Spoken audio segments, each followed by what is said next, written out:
Buenos días, mi nombre es Rafael Castillo, estudio Ingeniería en Sistemas del Núcleo Puerto Ordaz y vengo a hablar sobre metodología orientada a objetos. ¿Qué es metodología orientada a objetos?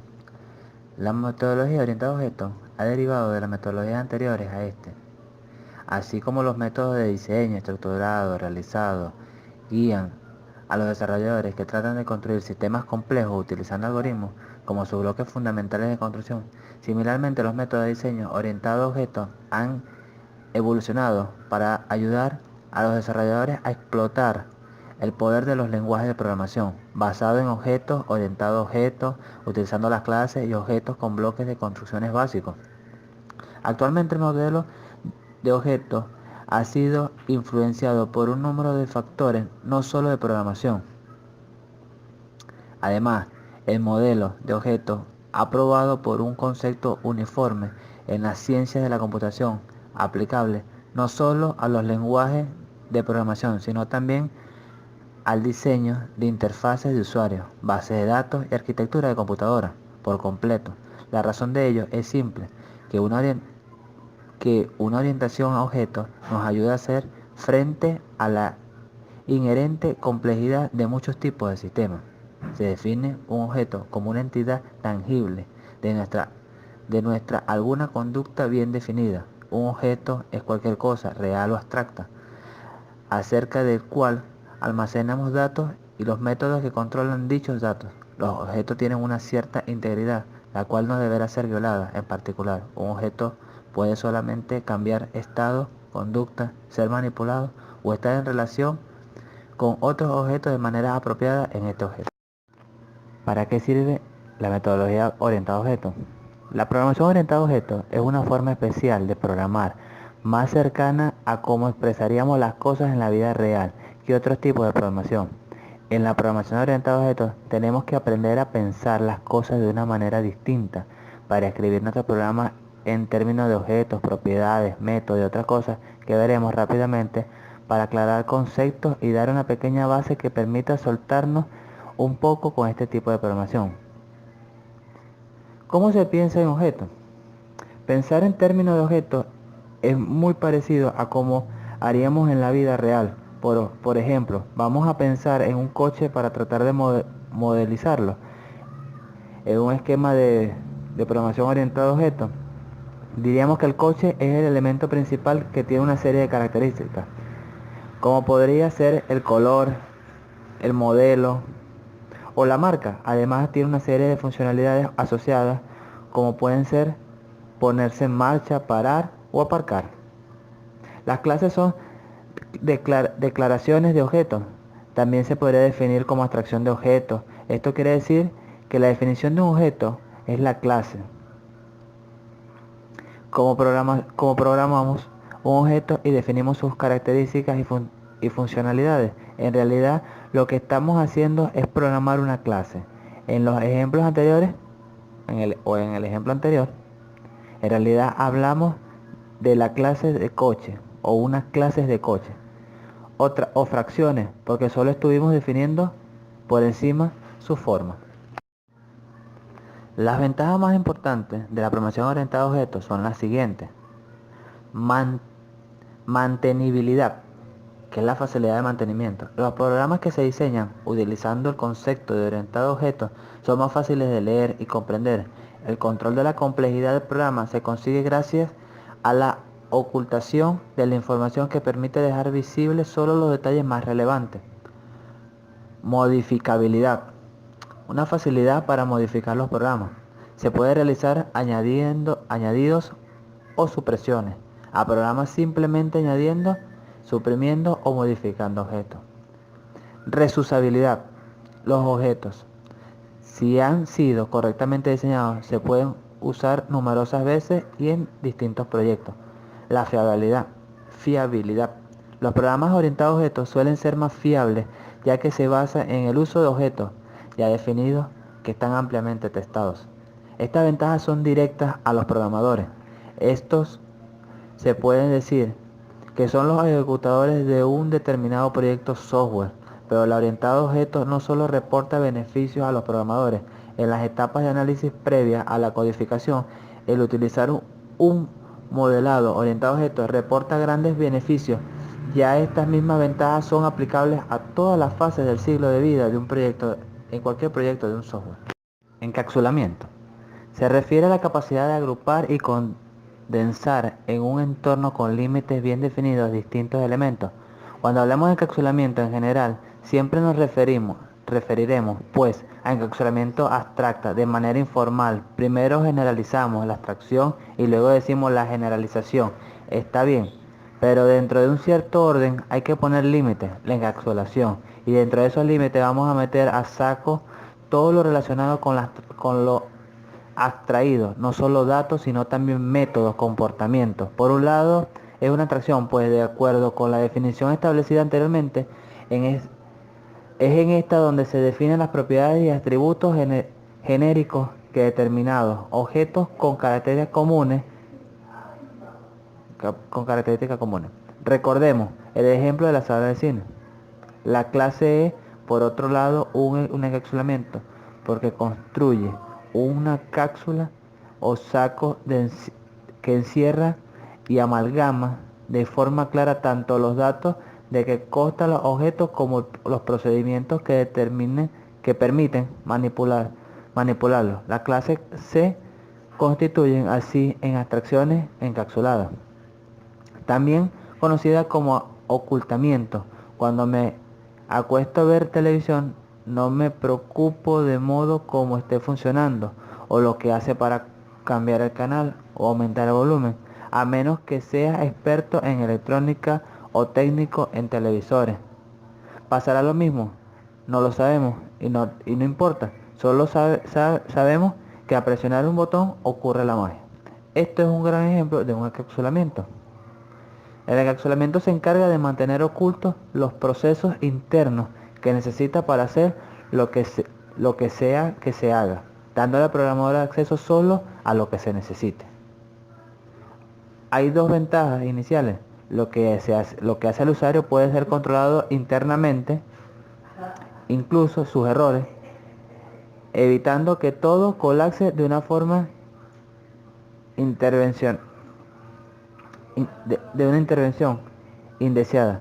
Tú no quieres que la mamá no tiene ni idea de electrónica para ver un televisor. La segunda ventaja es que el hacer que la mayor parte del código esté oculto puede hacer cambios, mejoras sin que este afecte el modo como los usuarios van a utilizar el código. Metodología UML. Lenguaje unificado de modelado. Fue creado para forjar un lenguaje de modelo visual común y semántico y sintácticamente rico para la estructura.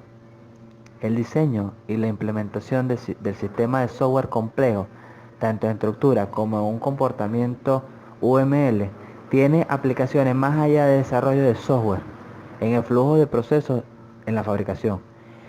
Es comparable a los planos usados en otros campos y consiste en diferentes tipos de diagramas. En general, los diagramas UML describen los límites, la estructura y el comportamiento del sistema y los objetos que contiene.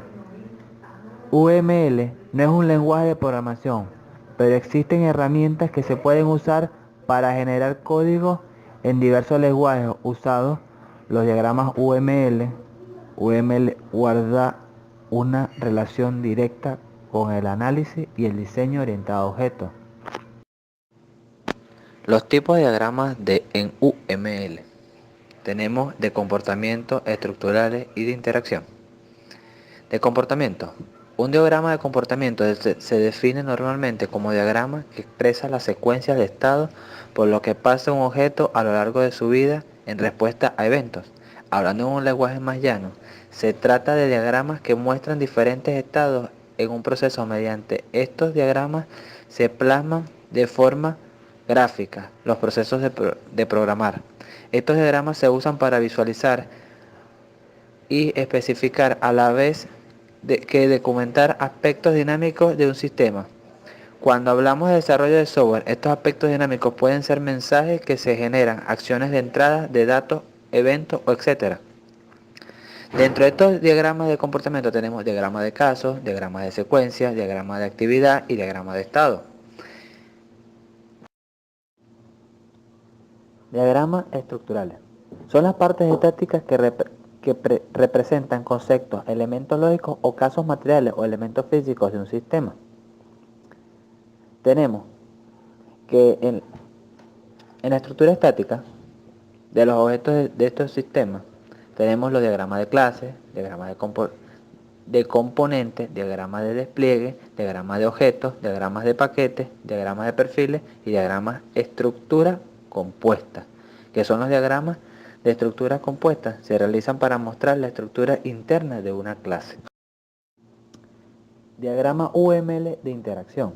El diagrama de interacción representa la forma en cómo un cliente, el autor o un objeto que es la clase se comunican entre sí en petición a un evento. Esto implica recorrer toda la secuencia de llamadas de donde se obtienen las representabilidades claramente. Dicho diagrama puede ser obtenido en dos partes, desde el diagrama estático de clase o de casos de uso. Lo que compone los diagramas UML de interacción son diagrama global de interacciones, diagrama de comunicaciones y diagrama de secuencia. Metodología de Grady-Bush. Surge debido a los objetivos de la ingeniería de software. Abarca un micro y un macro proceso de un desarrollo. Este fue creado por Grady-Bush en 1964. De ahí deriva su apellido, se le coloca este tipo de metodología, en honor a él. Se reconoce internacionalmente por su trabajo innovador en la arquitectura del software, la ingeniería de software y modelado. A Grady se le denominó hombre de IBM. Fue uno de los creadores originales del lenguaje modelado unificado UML, que fue el que le dio más fuerza a esta metodología. O sea, lo agarró, la metodología arrancó básicamente en marcos de micro y macro por partes separadas. En cambio, la UML vino a darle combinaciones gráficas a esta metodología. Metodología Rumbaugh. Fue creada en 1991 por James Rumbaugh y Michael Black mientras dirigían un equipo de investigación en los laboratorios de General Electric. En la actualidad, esta es una de las metodologías más fuertes. La gran virtud de aporte de esta metodología es su carácter de abierta no propietario, que permite ser de dominio público y en consecuencia sobrevivir con enorme vitabilidad. Principales características son estas las características o las fases que conforman la metodología son análisis, diseño de sistemas, diseño de objetos e implementación. Forma disciplina de asignar tareas y responsabilidad. Pretenden implementar las mejores prácticas de ingeniería en software, desarrollo interactivo, administración de requisitos, uso de arquitectura basada en componentes, un control de cambio, modelado visual del software y verificación de la calidad del software. Fases de la metodología Rumbaugh. Tenemos diseño de objetos, diseño de sistemas, análisis e implementación. El análisis. Se construye un modelo del dominio, mostrando propiedades importantes. El modelo de análisis es una extracción resumida y precisa de lo que se debe hacer en el sistema deseado. El diseño del sistema. Se toman decisiones de alto nivel sobre la arquitectura del sistema a implementar. El sistema se organiza en subsistemas basándose tanto en la estructura del análisis como en la arquitectura propuesta. Diseño de objetos. Se construye un modelo de diseño basándose en el modelo de análisis e incorporación de detalles de implementación. Se centra en las estructuras de datos y algoritmos que son necesarios para implementar cada clase. La implementación. La clase de objetos y relaciones desarrolladas durante el análisis de objetos se traducen finalmente a una implementación concreta. Es importante que la correspondencia con el diseño sea directa y el sistema implementado sea flexible y existente. Modelos para describir el sistema. Modelo de objeto, Está modelo dinámico, modelo funcional. Modelo de objeto. Describe la estructura estática de los objetos del sistema, que es la identidad, relaciones con otros objetos, atributos y operaciones. Se representa mediante diagramas de objetos. Está el modelo dinámico. Describe los aspectos de un sistema que tratan de la temporización, secuencia de operaciones y la organización de sucesos y estados. Se representan gráficamente mediante diagramas de estado. Modelo funcional. Describe las transformaciones de valores de datos, funciones, correspondencias, restricciones y dependencias funcionales que ocurren dentro del sistema. Se representa mediante diagramas de flujo de datos. Método OOSE. Metodología orientada a objetos creado por Ivar Jacobson. Este método proporciona un soporte para el diseño creativo de productos de software, inclusive a escala industrial. El autor plantea el problema del diseño y construcción de software haciendo una comparación con la industria de la construcción, completando las siguientes fases. Tenemos la fase de herramientas, procesos, métodos y arquitectura.